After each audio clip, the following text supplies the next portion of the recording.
Welcome to my garden. Come on in.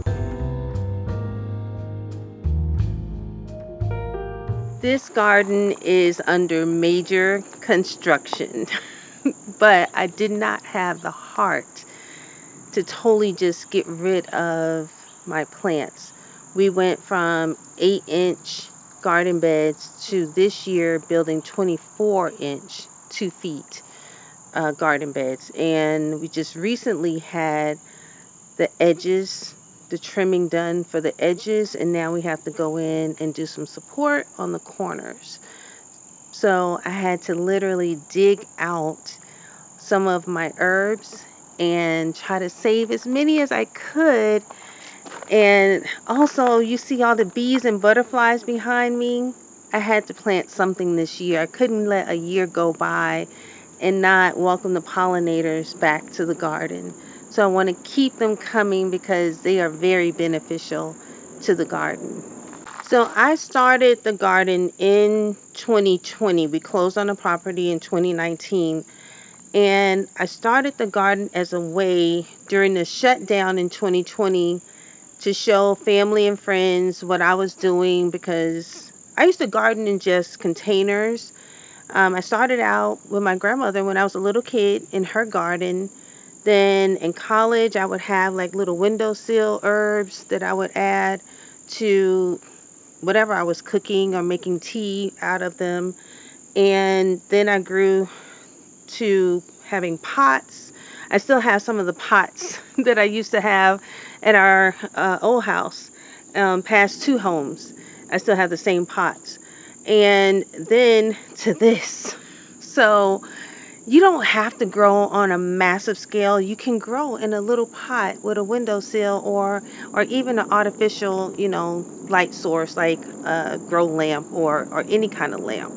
And some of the easiest plants to grow are herbs. So I initially started growing the herbs as a way to deter pests in the garden. Because, companion planting is the easiest way to non-toxic pest control. So if you want to have some good pest control, grow herbs next to your vegetables. But I then found out that I was suffering from inflammation. I had major inflammation.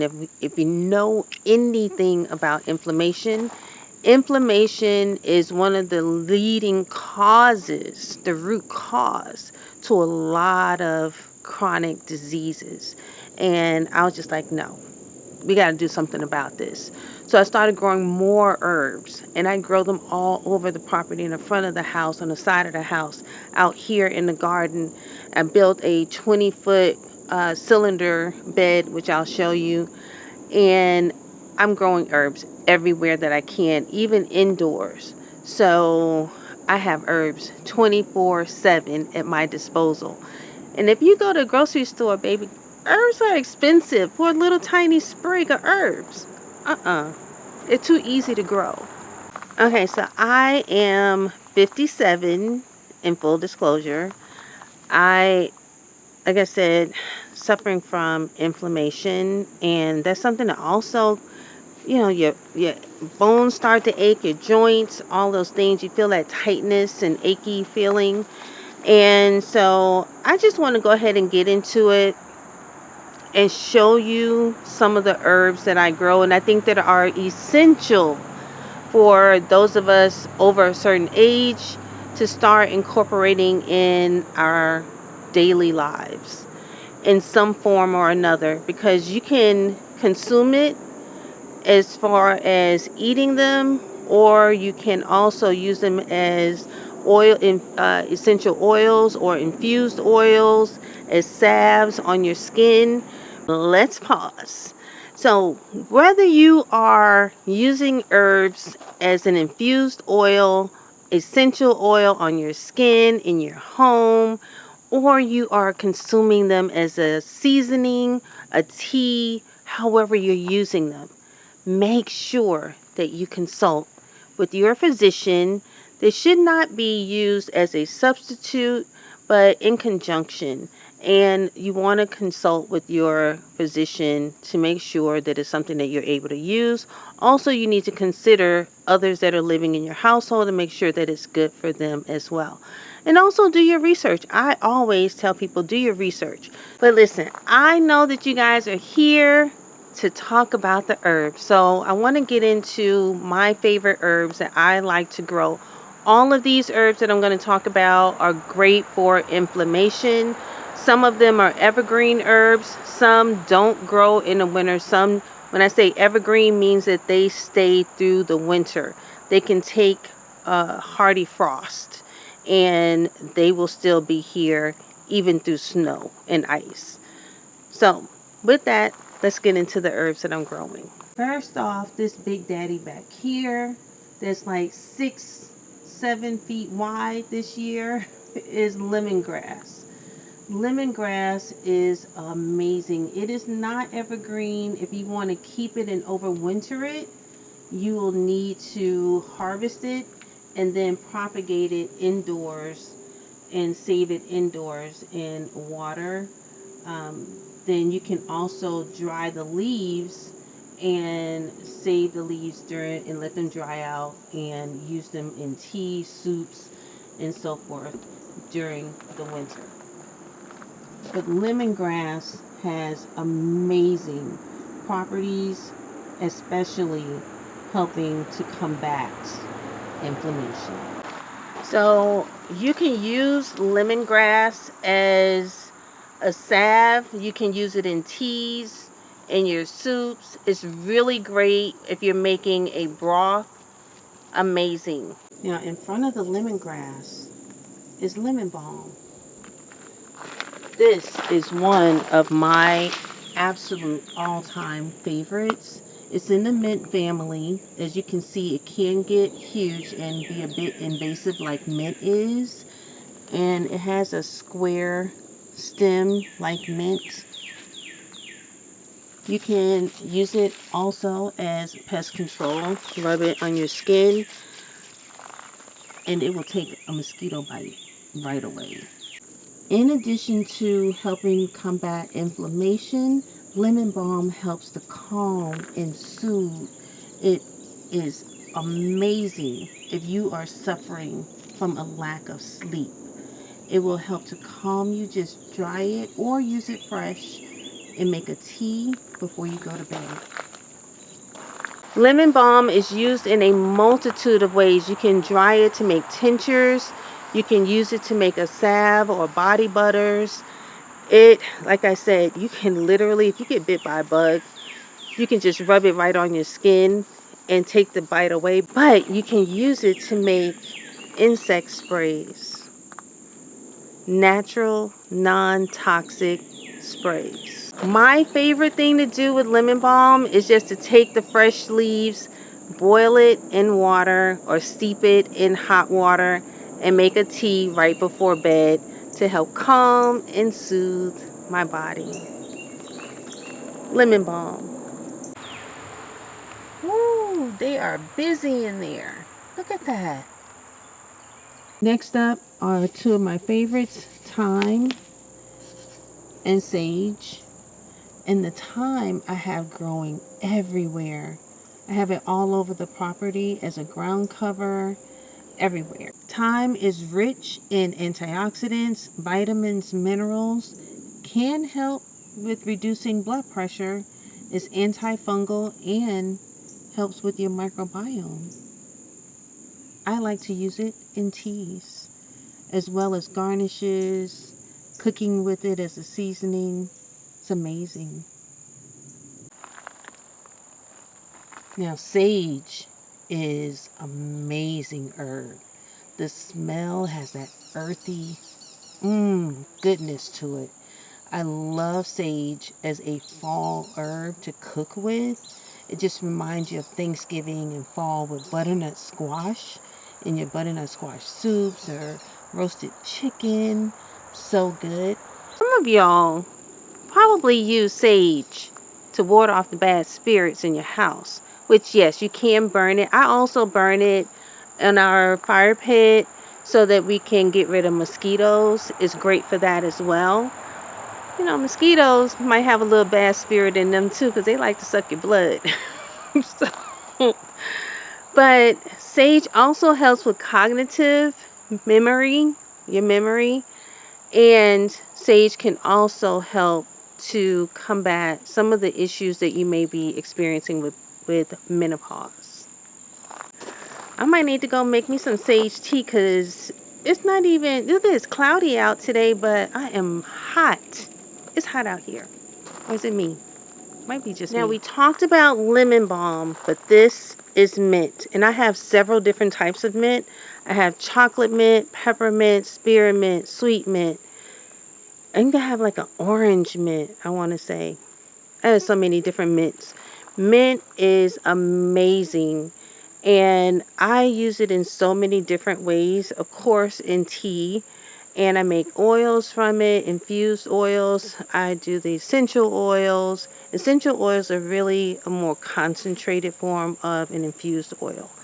And my son, my son just takes it and he just takes them and just eats them. He loves mint. And I don't stop it because it's good for him. So we know mint tastes great. And it helps with your breath, of course. But it also helps with digestion, and it's antifungal. But it's also great as a pest control. So you can dry it, you can have it fresh in tea, you can cook with it, I make popsicles, put it in your drinks.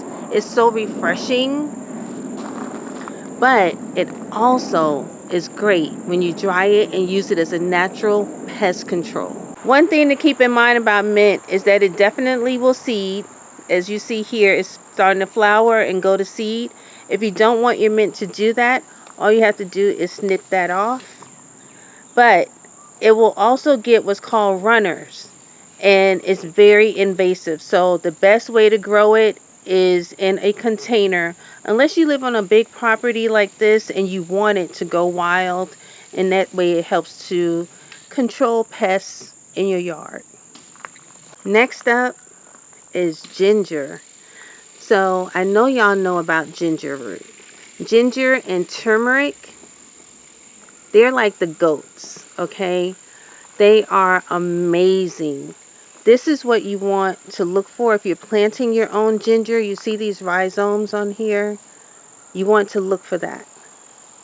And then you can plant your ginger. And it's super easy. You're just going to dig a little hole, maybe an inch, no more than 2 inches. I'll put a link to a video where I plant ginger to show how I plant ginger. So, super easy to grow your own ginger. However, do note that it takes about 6 to 10 months for ginger to grow. Now, this is a ginger plant. And again, it takes about 6 to 10 months for the ginger to grow. And you'll know it's ready to harvest when the leaves start to turn yellow, then brown.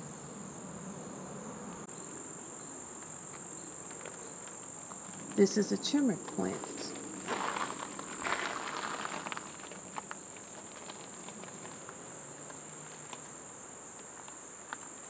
The leaves are beautiful. They look very tropical. And the turmeric looks different than, this is ginger, but the turmeric is darker. The outside is darker, and then the inside is orange. I don't have a piece to show you guys right now, but the inside, is very orange.